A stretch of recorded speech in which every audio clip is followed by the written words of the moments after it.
On page 11 and 12 of our Unit 1 notes, we look at special solutions to an equation. The typical case is, for example, here we add 4x to both sides, subtract 9, divide by 2.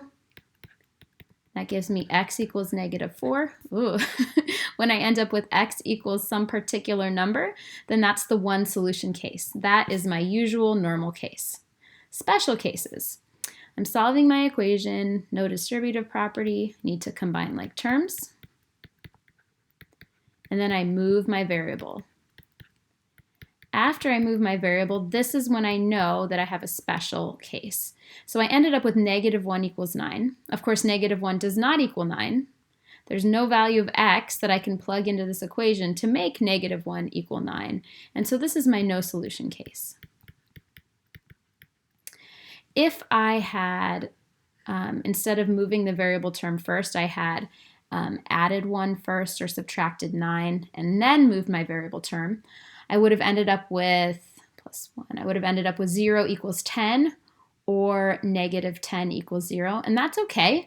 You would still realize that you have no solution. Another special case, no distributive property. So I'm going to combine like terms. I move my variable term. Oh, my handwriting. And I end up with -1 equals -1. Now, of course, -1 always equals -1. It doesn't matter what variable or what value I plug in for x here. -1 is always going to equal -1. So this is my case where I have infinite solutions. This is a little weird. If I ask you how many solutions are there, you say there's infinite solutions.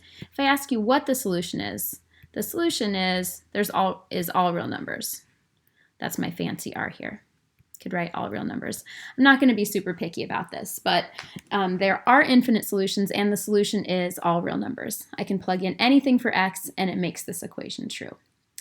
Now you'll start to realize, for example, looking at this equation, this is going to be the case where we end up with 1 equal to 2, and a lot of you are going to want to just write no solution looking at it.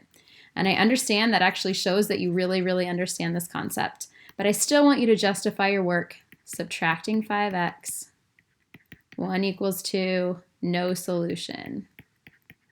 Fancy way of writing that, the null set. Again, here you'll realize, oh, I'm going to end up with 2 equals 2. That's an all real numbers case. But I need you to subtract 5x from both sides.